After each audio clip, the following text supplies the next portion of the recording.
Meus irmãos, a paz do Senhor. Também bota um pouco de médio aí na frente, viu? Os irmãos estão vendo aqui que a minha voz está muito grave. Meus irmãos, que alegria estarmos aqui, mais uma vez na casa do Senhor, para adorarmos o seu nome. Temos feito isso através dos louvores aqui entoados por todos os grupos. Sentimos, portanto, a presença do Senhor e estamos com a nossa alma satisfeitas com o que ouvimos, e o céu também, principalmente o céu, porque o louvor da igreja é para Jesus. Amém. Quem veio aqui para ouvir a palavra do Senhor, portanto ouvir a sua voz, diga amém. Diga, fala Senhor, que eu estou pronto para ouvir. Amém. Aos Filipenses, capítulo 2, carta aos Filipenses, capítulo 2.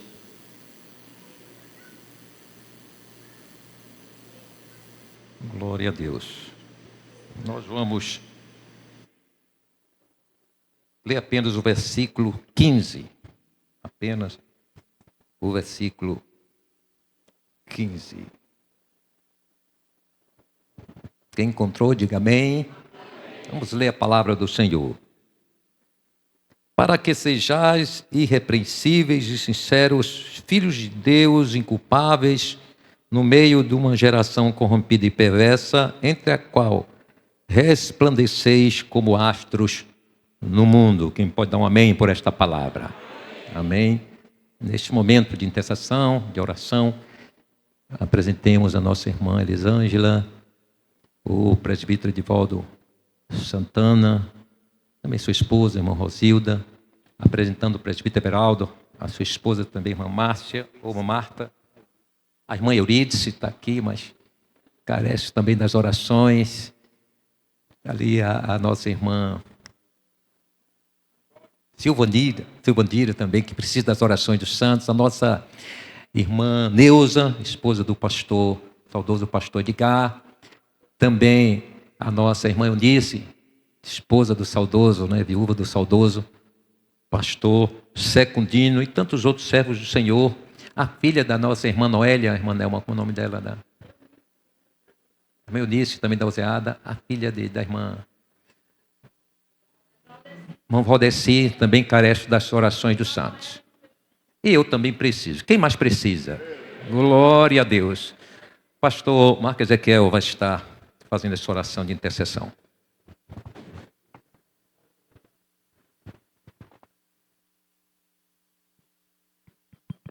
Glória a Deus. Cumprimento a todos com a paz do Senhor.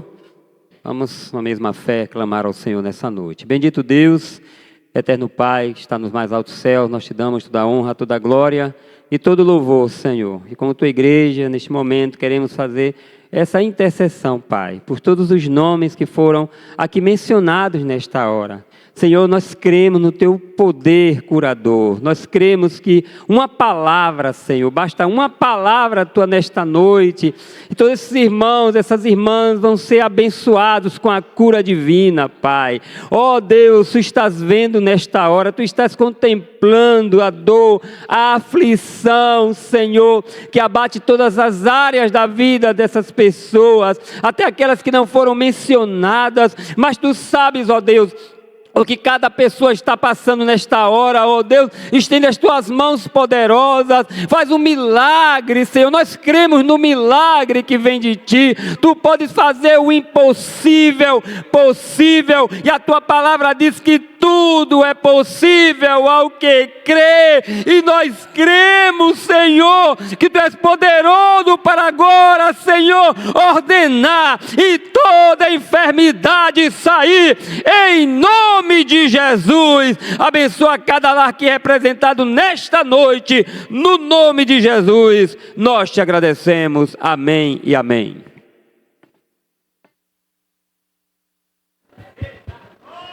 Glória a Deus. Queridos irmãos, vou trazer na orientação do Espírito Santo, também contando com a graça e misericórdia do Senhor e com a intercessão da igreja, um tema muito importante para esse momento que estamos atravessando, esse momento em que as pessoas estão sobrecarregadas de ansiedades e tantas outras situações emocionais e que também chegam até nós porque crente, embora a nossa cidadania, a primeira é do céu, eu coloco a segunda terrena, a primeira do céu, porque a gente prioriza as coisas do céu. Mas enquanto aqui nós estamos sujeitos a todas as questões que envolvem a humanidade, inclusive o pecado. Se a gente não se cuidar, a gente também pode enveredar pelo caminho do pecado. Mas o que eu quero trazer nesta noite, baseado nesse texto e na direção do Senhor, é um tema que nos toca como participantes também desse mundo e influenciados por tudo aquilo que está aí diante de nós, seja no campo da educação, seja no campo político, seja no meio social de forma geral. E o que podemos captar nesse momento também, diante dos problemas, das questões que envolvem o emocional das pessoas e também de muitos crentes, é justamente a necessidade que muitos estão tendo de serem visualizados, de serem vistos, de serem contemplados, de serem valorizados. E esta preocupação vem nos trazer também um alerta para a nossa vida, para que nós, como filhos de Deus, nós como igreja do Senhor, como escolhidos do Senhor, nós que temos o Espírito Santo que habita em nós, não possamos nos igualar com as pessoas sem Deus, com as pessoas que não têm o Espírito Santo, que estão ao léu das filosofias, vãs filosofias, como a Bíblia diz, desta vida, e outras influências negativas que estão aí permeando todos os campos onde nossos filhos estão, nossos netos, e até muitos de nós, daqueles que estão estudando, ou mesmo no emprego. Certo é que esse sistema mundo está contaminado. E este mundo, como a palavra do Senhor já nos alertou, que ele está já sofrendo a influência do anticristo, sofrendo a influência daquele que é contra Cristo, que é contra o cristianismo, que é contra a fé cristã. E ele usa os seus instrumentos. Os instrumentos estão aqui na terra. E esses instrumentos, eles acabam atingindo o seu objetivo, porque a Bíblia diz que o mundo já é no maligno. Então, o objetivo em relação aos ímpios já está configurado, já está, vamos dizer assim, concluído. O mundo já no maligno está sob influência de Satanás. Mas a igreja não. A igreja é a única instituição, é o único povo em que permanece incontaminável nesse sentido das influências. Mas nem todos, estou falando igreja no sentido dos escolhidos, porque a igreja, aquela que tem, os crentes têm seus nomes arrolados no livro da vida, esses estão ali num sentido puro, estão incontaminados. Mas nas igrejas locais, a igreja de Alagoinhas é uma igreja local, que compõe a igreja universal, a igreja que vai morar no céu. E essas igrejas locais, como a nossa, elas acabam sendo também influenciadas, e alguns crentes, eles acabam sendo tomados mesmo pelo pensar do mundo, pelo comportamento do mundo. Então, eu estou trazendo o tema aqui, dizendo, sendo vistos como irrepreensíveis, sinceros e inculpáveis, filhos de Deus no mundo. Este é o ponto de partida. Mas para falarmos sobre essa questão da visibilidade em ser visto, nós precisamos passar alguns pontos aqui interessantes. Então estamos em um tempo em que as pessoas, elas estão neuróticas, irmãos, não é neuróticas mesmo, para serem vistas, não é? A gente vê aí, um tempo desse eu vi uma reportagem de uma pessoa que ela sofreu um acidente fatal em um trem, porque ela é um selfie, botou o rosto fora do trem e passou num poste lá e a pessoa foi degolada. Isso para mostrar, e ali naquele momento logo, né, faz o compartilhamento, olha onde é que eu estou e tal. Se vai viajar, e tira uma foto, filma, entrando no avião, e aquela coisa exagerada, aquela coisa fora do comum. Então as pessoas estão nessa guerra de serem vistas. Principalmente a gente vê isso com mais intensidade nas redes sociais, elas estão impregnadas por pessoas buscando a ser vistas de qualquer jeito, não é? Eu falei há certo tempo atrás sobre isso, que alguns até se submetem ao ridículo, né? Quem assiste o TikTok, né, que é chamado TikTok, a gente observa tanta coisa ridícula, tanta coisa, tudo para aparecer.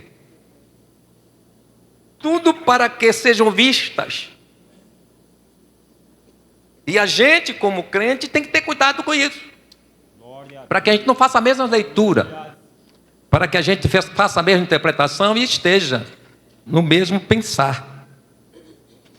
Então, essas pessoas que submetem, não é, até o ridículo, eles ficam naquela expectativa, né? Que a cada atualização do seu status, a cada postagem que se faz, ele está ali, ele alimenta uma grande expectativa de curtição, de acesso àquilo que ele postou, ao seu status. Alguém diga, olha, eu gostei da sua foto, que legal.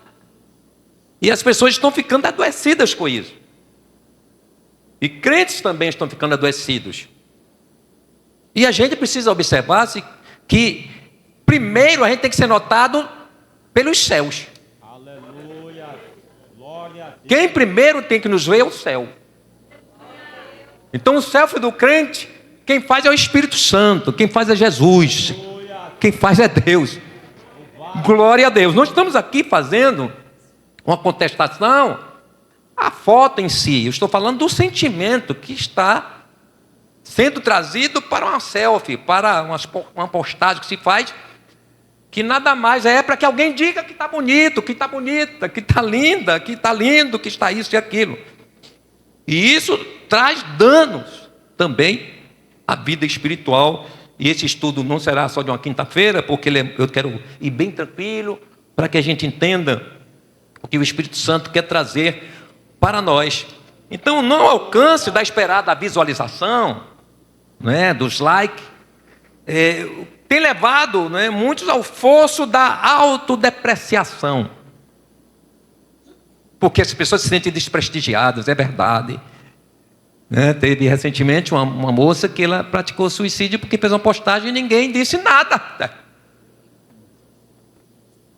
Não, é essa a questão. Então, a gente tem que fazer uma avaliação do porquê. Qual a razão dessa postagem? O que eu quero alcançar? Qual a mensagem que eu quero passar? É uma mensagem que eu quero passar ou quero mostrar a mim? Alguém tem que me ver. Não é tanto o que eu estou escrevendo, mas o meu nome. E isso é perigoso, considerando aquilo que a Bíblia diz, e a gente vai ver isso ao longo desse estudo. Então, sobre a questão da autodepreciação, a psicologia diz que é quando alguém faz uma avaliação negativa de si mesmo.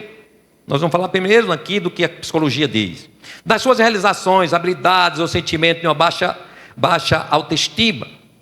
Vale salientar que em outras áreas da vida humana ocorre também a autodepreciação.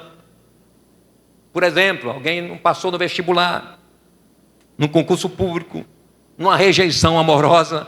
Isso tudo pode levar também alguém a um sentimento de autodepreciação. Ou seja, eu não consigo, eu não presto mesmo, é porque isso e aquilo, e a pessoa vai trazer agora um sentimento, né, negativo de si mesmo, a um ponto de alguns, né, entrarem mesmo num estado de depressão até aguda, estado agudo de depressão. Então o crente, ele tem que ter cuidado para que esse sentimento de ser visto possa conduzi-lo também, principalmente os adolescentes que estão aqui. Graças a Deus que Deus guiou tudo que os adolescentes estão aqui, que são eles hoje que mais postam, mais expressam de forma muitas vezes não acompanhada, não vigiada, até pelos próprios pais que deveriam fazer um acompanhamento mais próximo de seus filhos. Mas também os jovens e até pessoas que parecem ter uma certa maturidade, e essa maturidade ela se desmancha diante de certas postagens, certas coisas que aparecem nas redes sociais, que a gente se assusta em saber, é um crente que está fazendo isso, não acredito. Então isso vai nos tocar um pouco no decorrer desse estudo. Então, para falarmos de visibilidade, precisamos tocar no tema autoestima, que há uma interação direta entre uma e outra. Isso porque a obsessão à visibilidade sugere uma autoestima que é dentro do contexto do que a psicologia apresenta. Ele diz que a obsessão à visibilidade sugere uma autoestima, a questão da autoestima em baixa.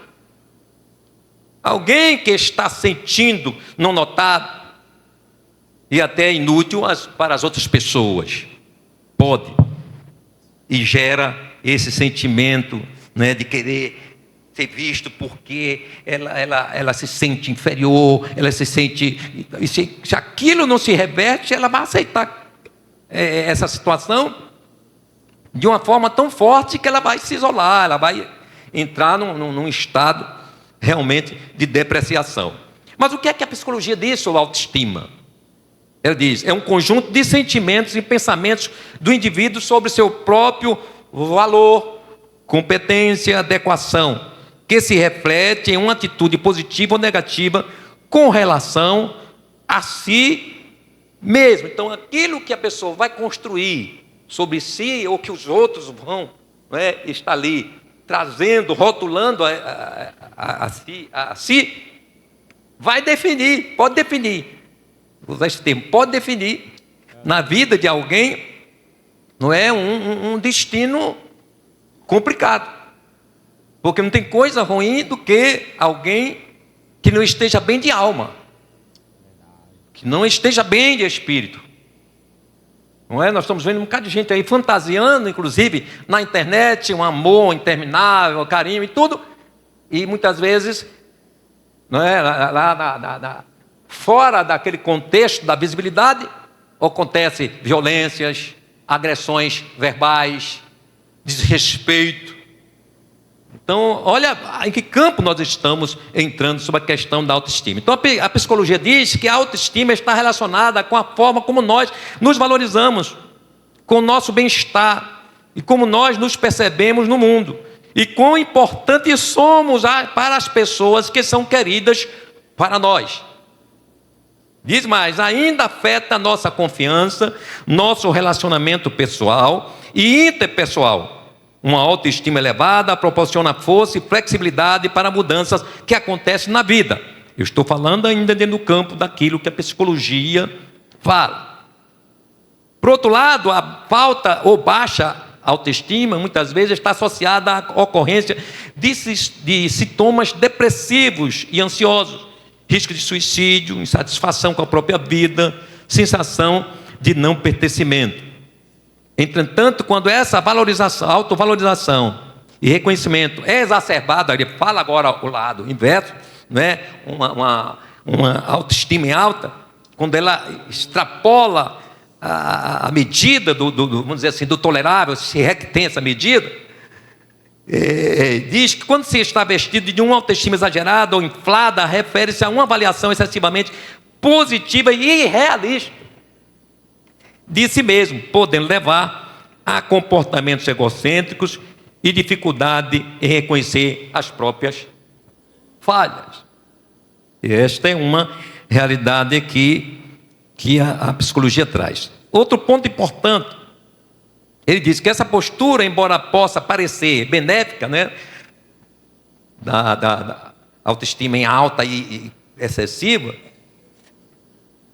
pode trazer consequências negativas para os relacionamentos e o desenvolvimento pessoal, como o egocentrismo, que é centrar em si mesmo, esquecendo ou desconsiderando as opiniões necessárias dos outros, dificuldade em reconhecer falhas, dificuldade em lidar com críticas, perdas de empatia, que é a capacidade de se colocar em lugar de outra pessoa, e comportamentos impulsivos, excesso de orgulho.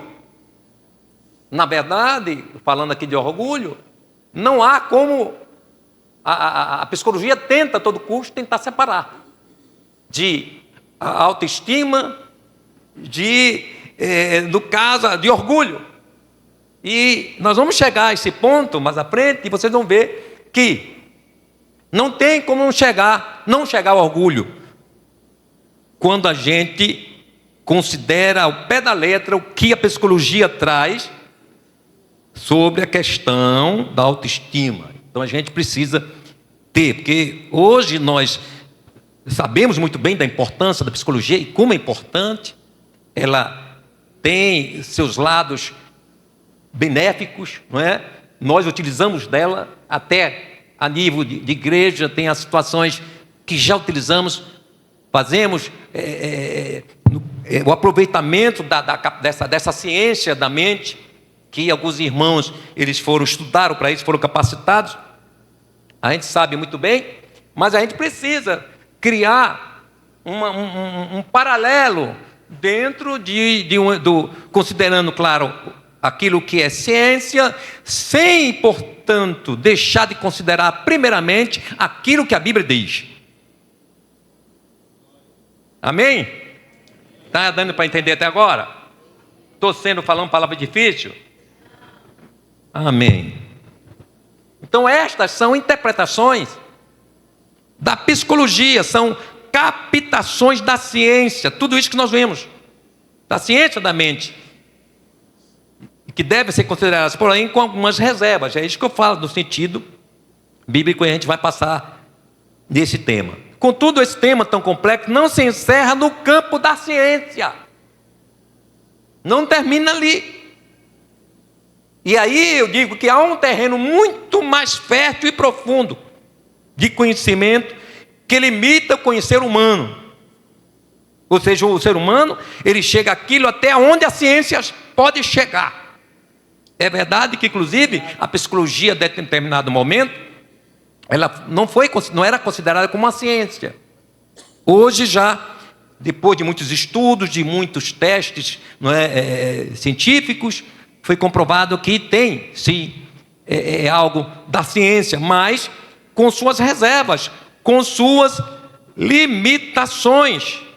Então, ela é limitada pela ciência de Deus, pelo conhecimento de Deus, porque Deus que criou o homem, foi Deus que deu a alma ao homem, foi Deus que deu o espírito ao homem, foi Deus que deu a mente ao homem. Então Deus, ele é o formador do homem. Então quem mais sabe sobre o homem é quem? Deus. Aleluia. E a gente tem que ter cuidado. Houve uma época aí, somente naquela moda, naquela febre da visão G12, chegou na nossa igreja aqui algumas questões dentro desse campo, não é? E a gente teve algumas dificuldades naquele momento, justamente porque foi construída na ideia dos pastores, que era necessário que o pastor também ele fizesse um curso não é bem, a ciência chama de psicanálise. A psicanálise clínica, ou seja, são pessoas que, na verdade, elas são leigas dentro do tema mente, porque é um curso que qualquer um pode fazer, faz um treinamento, e dali ele está capacitado para estar ali, não é? Trazendo uma ajuda, uma orientação dentro do campo da psicologia. Mas foi comprovado, e nós temos provas disso, que isso foi realmente um grande equívoco, porque inclusive nós temos dentro do nosso contexto da Assembleia de Deus, um pastor, que inclusive foi um dos grandes fomentadores na época sobre a visão G12, e que quando implantou, através da psicanálise, a questão da regressão, na questão da regressão, muitas pessoas voltaram, inclusive a filha dele teve um problema tão sério mental, que ela saiu do estado normal dela e foi induzida a um estado profundo que, vamos dizer assim, de não alcançável pela ciência. Porque quando as pessoas passavam pela questão do encontro e elas tinham aquele diálogo, aquele conselho dentro de um contexto, só ela e o pastor ou alguém preparada para aquilo ali, eles, por exemplo, está aqui no tema, uma menina estava lá traumatizada, estava lá com depressão, e aí é levada essa menina, a menina era estudada, conversada, induzida, através das perguntas, dizer assim, por exemplo, você não foi tocada por seu pai, não? Será que a pessoa leva para um estado de êxtase, na verdade, que ela sai do normal e ela começa a criar agora imagens, puras imagens, não verdades, de acontecimentos que nunca aconteceram a ela. Então ela começa a conectar agora. Não, realmente, ela começa a construir na mente. Realmente, o meu pai me tocou. E não houve isso. É uma construção mental induzida. E essa filha desse pastor saiu, ela foi induzida num estado tão profundo de regressão, que essa menina, ela nunca mais recuperou a mente dela. Aqui aconteceu isso. Pessoas diziam aqui, no estudo de professores, a gente tinha que parar o estudo de professores para orar para a pessoa voltar à normalidade. Não foi uma vez só. Então, lembrem como as coisas acontecem. Então, a gente tem que ter cuidado com esse fator. E saber o seguinte, que a psicologia, como ciência, ela tem o seu limite. Imagina a psicanálise, que não é ciência. É um preparo de pessoas leigas.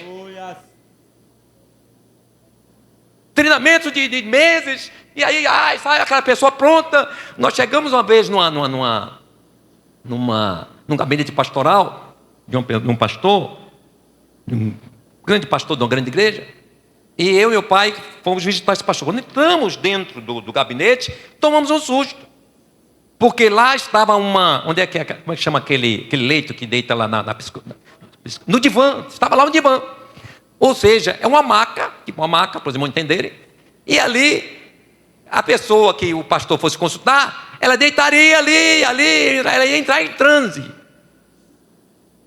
Isso não é prudente para um pastor. De alguém estar, uma mulher está entrando em transe dentro de um espaço onde está só ela e o pastor.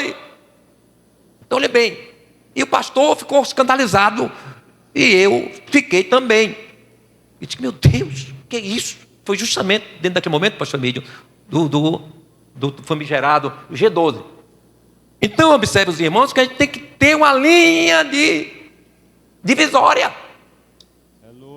A ciência não pode ser maior que Deus. Aquilo que a ciência contraria a palavra do Senhor, eu creio na palavra da ciência. A ciência diz, por um lado, alguns dizem, né, é uma tese, nem digo nem tese, é uma teoria. A teoria, por exemplo, como foi formado no macaco. E aí? Você vai acreditar? E tem uma certa lógica que quebra logo isso aí. Se é evolução, então não é para existir mais macaco. Não é evolução? E por que existe macaco? Então o que a Bíblia diz, é o que a Bíblia diz. E eu vou ficar com o que a Bíblia diz. A ciência pode dizer, aleluia, o que ela quiser, mas eu vou ficar com a palavra do Senhor, porque a palavra do Senhor é revelação daquele que fez todas as coisas. Quem crê assim, glorifique a Jesus. Aleluia. Então a palavra do Senhor, ela tem essa capacidade. Ali está a revelação, traz a ciência de Deus. Paulo escrevendo aos Romanos, no capítulo 11, verso 33 a 36, né? A gente vê aquele cântico maravilhoso. Ó profundidade das riquezas, tanto da sabedoria, do conhecimento de Deus, quão insondáveis são os seus juízos, e quão inescrutáveis os seus caminhos. Aí ele diz, porque quem compreendeu a mente do Senhor? Ou quem foi seu conselheiro? Ou quem lhe deu primeiro a ele, para que ele seja recompensado? Porque dele, e por ele, e para ele, são todas as coisas. Quem pode glorificar? Glória, pois, a ele eternamente, amém. Glórias ao nome do Senhor Jesus. Então é nessa perspectiva divina revelada nas Escrituras Sagradas que vamos mergulhar na direção do Senhor, a começar nessa noite sobre esse tema, não é? Aí como a Bíblia então enxerga, irmão, a questão da autoestima? Olha, volto a dizer que aquilo que é apresentado pela psicologia está no campo do conhecimento puramente humano. Eu estou aqui frisando bem para que fique bem firme na nossa mente. Então difere do que a Bíblia apresenta. Não é bem assim. E a grande diferença na visão cristã em relação à ciência está justamente em entender pelas Escrituras Sagradas que o sentir bem, aí no caso da autoestima, é uma questão primeiramente espiritual. Amém? Então tudo parte do espiritual. O espiritual é o ponto de partida para a plenitude de vida. Aleluia. Para a realização pessoal, para a felicidade, a verdadeira felicidade, para o sentir bem. Está primeiramente na questão espiritual. Glórias ao nome do Senhor Jesus para sempre. Falamos isso entendendo todo aquele processo que aconteceu lá no Jardim do Éden. Quando Deus formou Adão e Eva, Ele criou como seres perfeitos. E eles eram perfeitos sobre todos os aspectos. E isso era porque havia um elo de graça e comunhão espiritual com Deus. Havia entre eles e Deus a comunhão. Eles tinham vida eterna, foram feitos perfeitos, ao ponto do Senhor dizer, na sua formação, façamos, lá na reunião com o Espírito Santo, com Jesus, façamos o homem conforme a nossa imagem, em semelhança. Glória a Deus, aleluia. Então, já se percebe que o homem aí, ele estava realmente completo. Mas estava completo porque Deus é que completa o homem, irmão. Aleluia.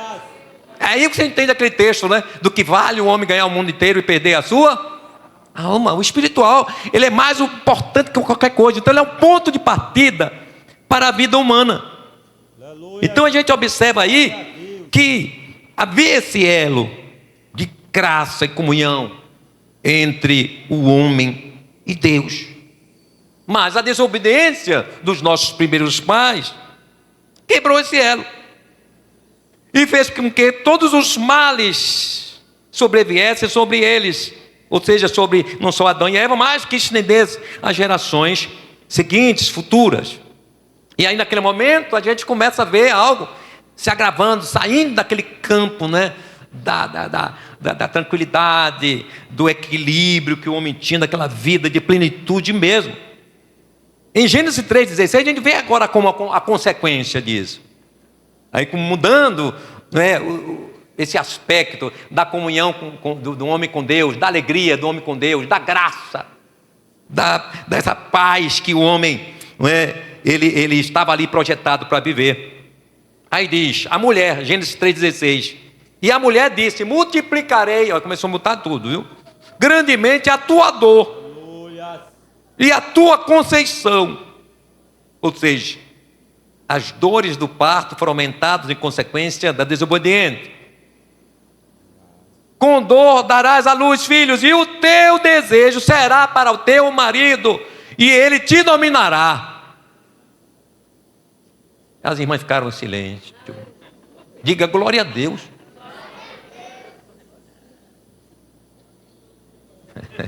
Esse texto, pô, do feminista não gosta não. Não, a vontade da mulher foi para um homem, porque a mulher não soube lidar com isso. Estava ali, depois a gente foi extrair da mulher do seu lado. Fica triste não, porque daqui a pouco chega na graça. Aí, extraiu da costela do homem ali, para ser ao seu lado. Mas na hora que a serpente foi conversar com Eva, Eva não estava no lado com Adão. Estava de lado, tá? Onde é que estava Eva? Onde é que estavas tu, Eva? Então observe aí, né, que a partir desse momento houve mudanças na vida da mulher. E hoje as irmãs estão aí, né, pagando esse preço da desobediência, da obediência da vossa mãe primeira, que foi Eva. Mas o homem também sofreu suas consequências. Verso 17 diz, e Adão disse, porquanto deste ouvido a voz de tua mulher,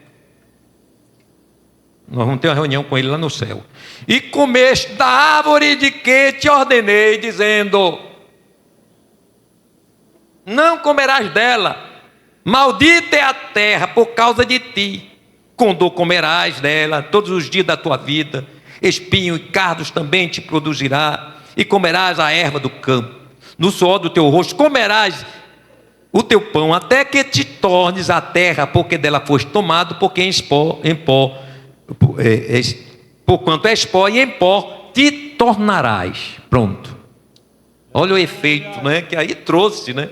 Separação de Deus, doenças mentais, físicas e espirituais, morte, né? Tudo isso consequência da desobediência.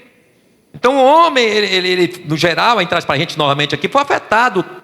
Nós fomos afetados, então nós somos aqui tem mulheres e homens que vêm de lá dos nossos primeiros pais. Entretanto, Jesus, na sua morte vicária, ele começa agora o caminho de volta, restaurando todas as coisas. Glórias ao nome do Senhor Jesus. E nós vemos aí em Efésios 2, 4 a 7, quando, na inspiração do Espírito Santo e sua revelação, Paulo escreve, mas Deus, que é riquíssimo em misericórdia, pelo seu muito amor com que nos amou, estando nós ainda mortos em nossas ofensas, nos vivificou juntamente com Cristo, pela graça sois salvos, e nos ressuscitou juntamente com Ele, e aqui está a plenitude espiritual, plenitude de vida, social, familiar. Aqui está a realização do homem. E nos fez assentar nos lugares celestiais em Cristo Jesus. Glória a Deus. Plenitude de vida. O caminho do Calvário, o sacrifício de Jesus, trouxe para nós, isso aqui, no versículo 7 diz, para mostrar nos séculos vindouros as abundantes riquezas da sua graça, pela sua benignidade para conosco, em Cristo Jesus. Ou seja, o Senhor Jesus vem agora desfazendo tudo aquilo que o diabo tinha feito, não é, contra o homem. E aí, observando ainda o episódio lá do Jardim do Éden, a gente observa algo interessante também ali. A gente entra nesse campo da questão da autoestima, falando disso também. É que Satanás, ele incutiu na mente de Eva um sentimento de não contentamento pessoal. Aqui tem a questão, né, da autoestima baixa. Então ele provocou, ele incutiu, na verdade, na mente de Eva, esse sentimento de não contentamento pessoal. E agora ela é induzida a querer ser igual a Deus. Ela sai daquilo que Deus fez perfeito, maravilhoso, ela entra agora no campo do descontentamento. E a gente pode ver isso lá em Gênesis 3, 4, 6, quando naquele diálogo com a serpente, que era Satanás ali, né? Foi a primeira sessão espírita. De certamente não morrereis. Satanás dizendo para Eva. Porque Deus sabe que no dia em que dele comerdes, se abrirão os vossos olhos, sereis como Deus, sabendo o bem e o mal. Olha que coisa. O diabo sabe por onde vai, irmão. O diabo vai pelo caminho que ele entende que é vulnerável na nossa vida. Aí vai um alerta para a gente: cuidado, vamos ter cuidado para os pontos vulneráveis da nossa vida, que o diabo vai lá nele, ele vai nos provocar, e ele vai se manifestar como Satanás, como contrário à Bíblia, não, como contrário a Deus. Ele vai mostrar que fosse, que estava ali visando o bem, até corroborando, Deus devia ter pensado melhor, devia ter feito assim e tal, e aí vai induzindo. Foi isso que aconteceu com Eva. E aí Eva constrói agora um sentimento de descontentamento. Aí diz: e sereis como Deus, sabendo o bem e o mal. Aí o versículo 6 diz: e viu a mulher que aquela árvore era boa para se comer, e agradável aos olhos, e árvore desejada para dar entendimento. Tomou do seu fruto e comeu, e deu também a seu marido, e ele comeu com ela. Ô mulher perversa, nem para comer sozinha, né? Mas deu também para o homem. Mas vocês são bênção de Deus. Todo mundo é culpado ali, tanto Adão e Eva. Aqui não há quem foi primeiro, quem foi segundo. Os dois pecaram, né? Eu estou aqui só trazendo aqui uma descontração para as irmãs. Então, Satanás conseguiu contagiar Eva com o mesmo mal causador da sua derrocada espiritual. Lá em Isaías, no capítulo 14, verso 12 a 14, vamos lá ler esse texto. Isaías 14. Aleluia. A gente vai ver aqui algo interessante sobre Satanás. E depois a gente vai para Ezequiel também, 28, que é um texto até inclusive mais completo, mas vamos ver isso aqui primeiro de Isaías 14, 12 a 14. Diz assim: como caíste do céu, falando de Satanás aqui, ó estrela da manhã, filha da alva, como foste lançado por terra, tu que debilitavas as nações. E tu dizias no teu coração: eu subirei ao céu, e acima das estrelas de Deus exaltarei o meu trono, e no monte da congregação me assentarei da banda do lado do norte. Subirei acima das mais altas nuvens, e serei semelhante ao Altíssimo. Vamos lá para Ezequiel. Ezequiel 14, 12, aliás, Ezequiel 28, 13 a 17. Olha o que a Bíblia diz: estavas no Éden, jardim de Deus, toda pedra preciosa era a tua cobertura, a sardônia, o topázio, o diamante, a turquesa, o ônix, o jaspe, a safira, o carbúnculo, a esmeralda e o ouro. A obra dos teus tambores e dos teus pífaros estava em ti. No dia que foste criado foram preparados. Tu eras querubim ungido para proteger, e te estabeleci no monte santo de Deus. Estava no meio das pedras afogueadas, andava. No meio das pedras afogueadas andavas. Perfeito eras nos teus caminhos, desde o dia em que foste criado, até que se achou iniquidade em ti. Na multiplicação do teu comércio se encheu. Ele faz uma comparação com o rei de Tiro, mas o foco aqui é atingir, justamente trazer o entendimento que aconteceu com Satanás. Encheu o teu interior de violência, e pecaste, pelo que te lançarei profanado fora do monte de Deus, e te farei perecer, ó querubim protetor, entre presas afogueadas. Elevou-se o teu coração por causa da tua formosura, corrompeste a tua sabedoria por causa do teu resplendor. Por terra te lancei diante dos reis, te pus para que olhem para ti. Então vejamos aqui justamente, não é, que Satanás, ele trouxe justamente a queda de Eva e de Adão e Eva, trazendo aquilo, não é? Ele quis atingir justamente Deus, ele quis provocar, não é, aquele ser que Deus criou, como Deus não disse que os anjos eram uma imagem semelhança dele, mas diz que o homem é a imagem semelhante. Isso aí abalou Satanás, né? Então Satanás não gostou disso, então ele vem realmente para atingir Deus. Então fica uma lição também para nós aqui, que é interessante.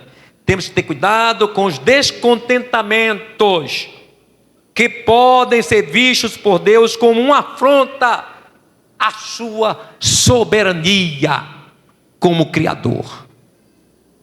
E aqui pode tocar em alguns pontos que talvez nos sacuda um pouco. Aí a gente vê, quem tem cabelo crespo quer alisar, quem tem cabelo liso quer deixar crespo.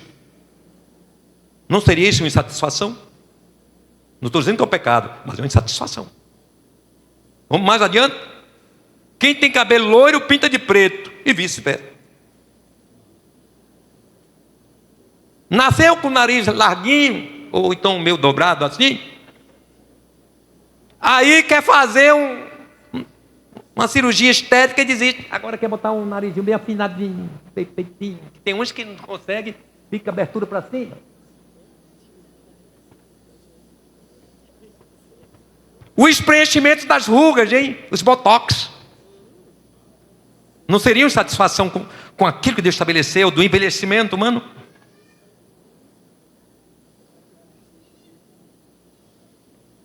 E tem mais. É aquelas pessoas que não querem assumir também os cabelos brancos, hein? É um processo natural. É um descontentamento. Quer dizer que você está achando que Deus errou, Deus devia deixar você ficar mais novinho. Aí agora, sem nenhum desprezo a ninguém, fica um bocado de gente com o rosto parecendo um chuchu velho, envelhecido, todo enrugado, e o cabelo pretinho, chega, brilha. Pelo amor de Deus. Isso não seria também uma expressão de descontentamento com aquilo que Deus estabeleceu? Assuma até os cabelos brancos, filho.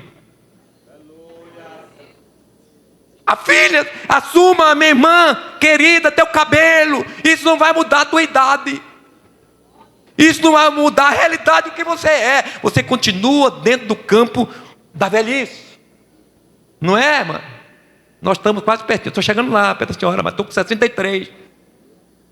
E aqui está chegando de vez. Eu, quando o irmão vai cortar meu cabelo lá, rapaz, você colocou farinha no meu cabelo. Quando eu olho assim, ele leva um manto lá. Como é o nome daquele? É manto? Não é um manto do povo, não. Aquela capa preta, aí fica um negócio cheio de pó branco. Ele, rapaz, você trouxe alguma coisa diferente e jogou no meu cabelo. Aí tem que assumir a velhice, irmão. Então é isso, eu entendo que acaba sendo uma afronta a Deus. Não aceitar determinadas situações da nossa vida. Aquilo que Deus nos fez, assuma aquilo que Deus fez. Deus não faz nada errado. Se Deus me fez assim feio, irmão, eu tenho que assumir ser feio, porque é projeto de Deus, que eu tenho uma mulher que me acha lindo, e eu estou feliz na vida com isso.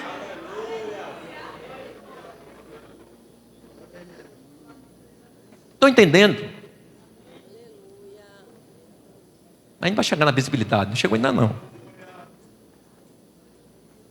Então a gente pode observar o seguinte, que o ser humano, ele sempre está com algo vazio se ele não está completo com Deus.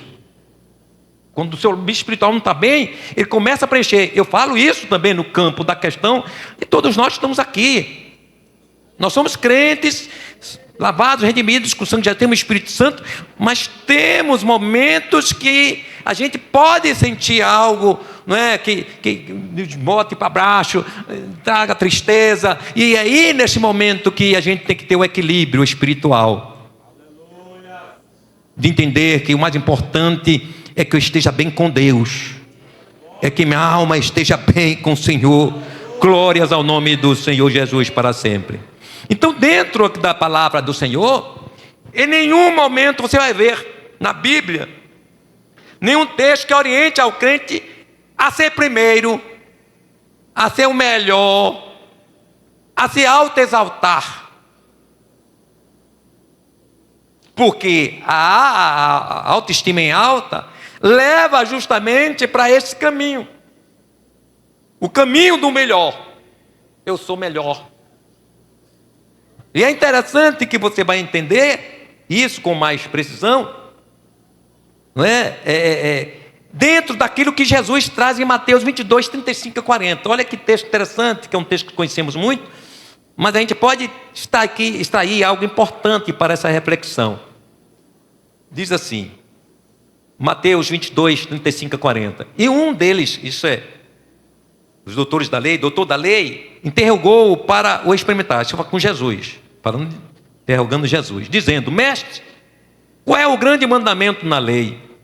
E Jesus disse-lhe: amarás o Senhor teu Deus de todo o teu coração, de toda a tua alma e de todo o teu pensamento. Este é o primeiro grande mandamento. E o segundo, este agora é importante para nós, diz: semelhante a este é: amarás o teu próximo como a ti mesmo. Aí a gente vai ver aqui que, na verdade, o que Jesus coloca é muito importante.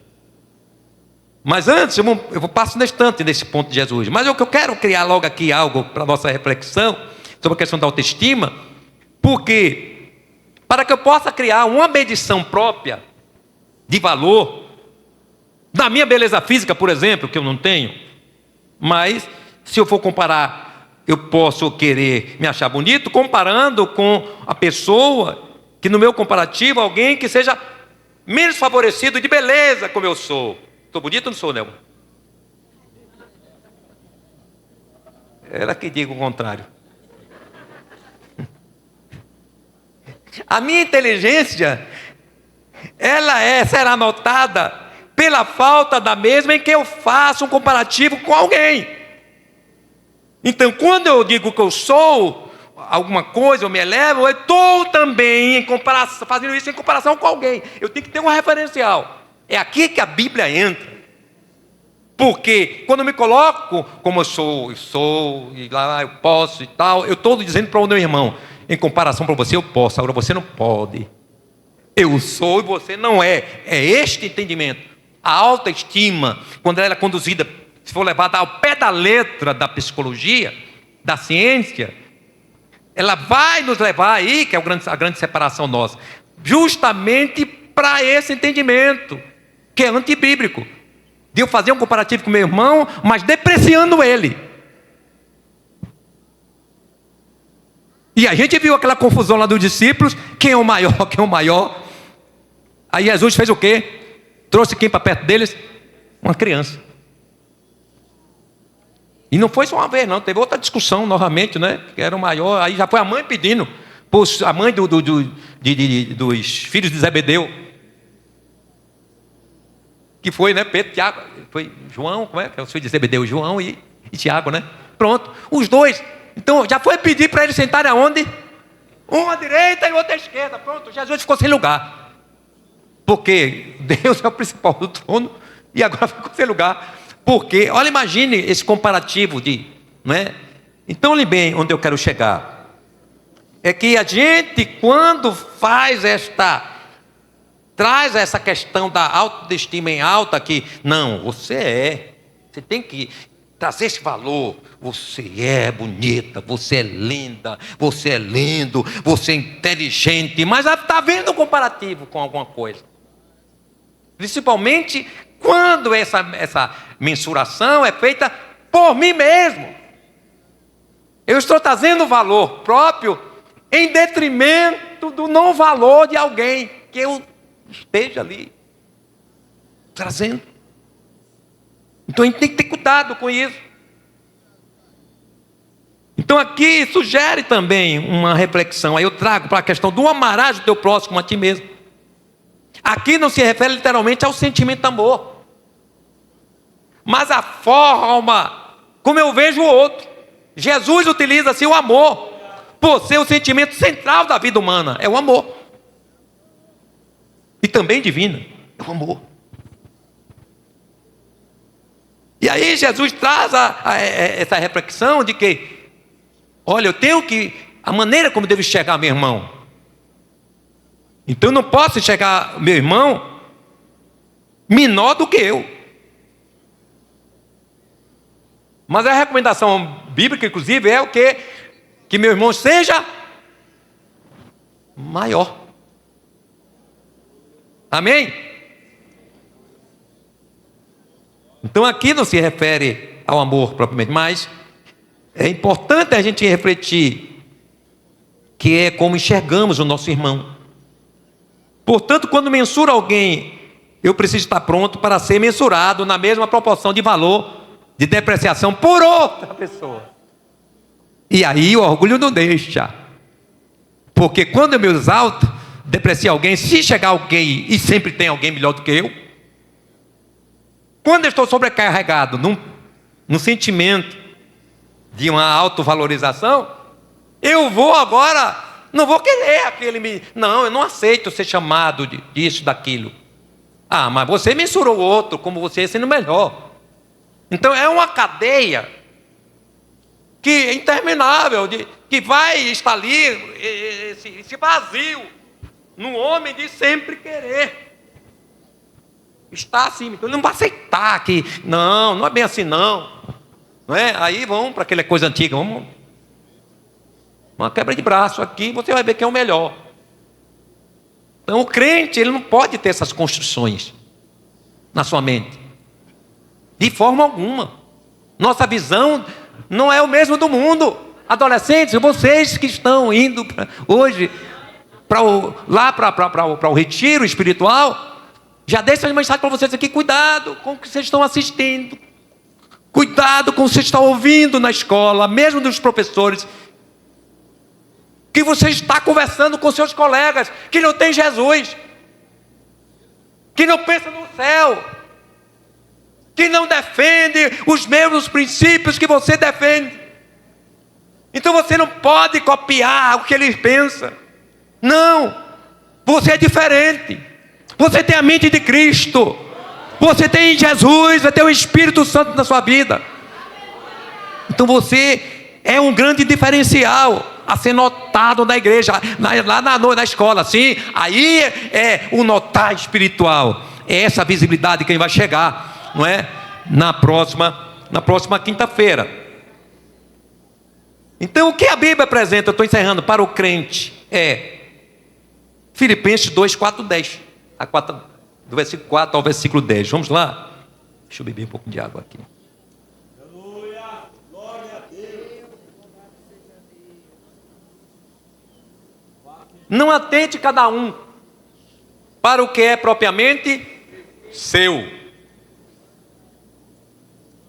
mas cada qual também para o que é dos. A autoestima, ou a estima em alta, a autoestima em alta, ela traz um bloqueio a isso aí. De sorte que haja em vós o mesmo sentimento que houve também em Cristo Jesus. E concernente isso aqui, não é, que também vê como que eu possa se portar não só para aquilo que é meu, mas para aquilo dos outros, num concurso público. Por exemplo, vamos lá. Tem 2 vagas. Qual é o desejo seu? É que uma seja? Ok. Há alguma normalidade nisso? Não. Há alguma normalidade em alguém perder? Também? Não. Mas quando se leva, eu não posso perder esse concurso. E aí depois que perde o concurso, aí vai entrar num estado de tristeza, né? Esse sentimento inclusive há, né, na cultura lá japonesa, que há, eu não sei se isso, nunca mais acompanhei, mas havia um grande a estatística de jovens do suicídio, uma das causas era esta, porque eles são muito levados à perfeição, né? São muito centrados nisso, tem que ser perfeito. E os filhos vão nascendo no entendimento seguinte: você não pode perder nada, você não pode perder um concurso, você não pode... E a criança nasce com aquilo ali. Então, na hora que ela faz um concurso, alguma coisa assim que ela não consegue, ela entra num estado de frustração tremenda, porque ela constrói logo um conceito que ela é incapaz, que ela é menos favorecida do que a outra pessoa, e aí pratica o suicídio. Então veja que os caminhos que levam também a isso aí. Então vamos lá. Aí diz: de sorte que haja em vós o mesmo sentimento que houve também em Cristo Jesus, que sendo em forma de Deus, ou Deus, não teve por usurpação ser igual Jesus como homem. Aí vamos lá. E achado na forma de homem, humilhou-se a si mesmo, sendo obediente até a morte, e morte de cruz. Aí vem agora o reconhecimento divino, que é aquilo que nos cabe. Nossa exaltação está em Cristo, nosso valor está em Cristo, nosso reconhecimento está em Cristo, não está pela mensuração do homem, nem que o homem venha me dizer o que eu sou. Aí diz: por isso também Deus o exaltou soberanamente, e lhe deu o nome que é sobre todo nome, para que ao nome de Jesus se dobre. Tenho 3 minutos. Se dobre todo nome, para que ao nome de Jesus se dobre todo o joelho dos que estão nos céus e na terra e debaixo da terra. Então o que a Bíblia propõe para nós é uma vida de humildade, de esvaziamento do eu.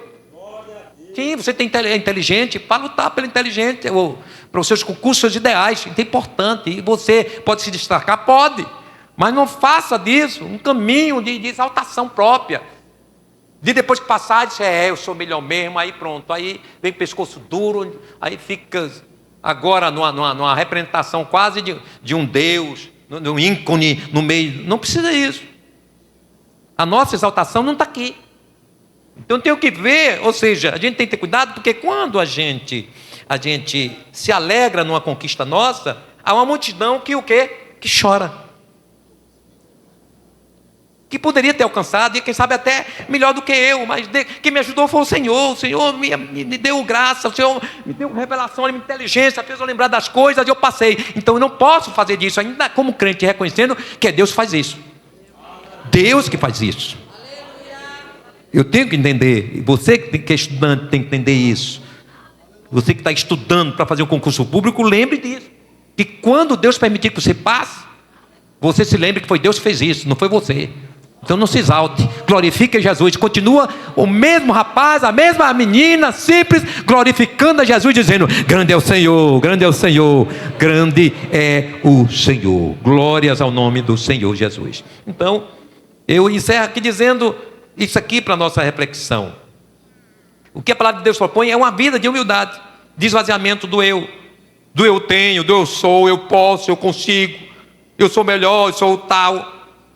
E a Bíblia diz, Provérbios 16:18, que a soberba precede a queda. A autoestima do crente está por cima quando ele declara: não sou, não posso, não tenho. Aí ele diz: mas ele pode, ele tem e ele faz. Glórias ao nome do Senhor Jesus para sempre. Então, meus irmãos, eu fecho aqui no que sucedeu com os 70, quando foram mandados por Jesus para anunciar o Evangelho e fazer proezas, curar os enfermos, ressuscitar os mortos, expulsar os demônios. E quando eles voltaram, isso está em Lucas 10:17-20, eles voltaram maravilhados. E eles disseram assim: Senhor, pelo teu nome, até os demônios se nos sujeitam. E disse-lhe: eu vi a Satanás, Jesus dizia: eu vi a Satanás como um raio cair do céu. Eis que vos dou poder para pisar serpentes, escorpiões e toda a força do inimigo, e nada vos fará dano algum. Mas não vos alegreis, porque se vos sujeitem os espíritos, alegrai-vos antes. Por quê? Por vosso nome escrito no livro da vida. E eu encerro aqui, portanto, essa parte da autoestima. E na próxima quinta-feira nós entramos justamente a leitura bíblica cristã sobre a questão da visibilidade. Aí eu entro realmente na essência da ministração. Aqui foi só um introdutório para a gente entender, não é, o que Deus quer falar conosco. Amém?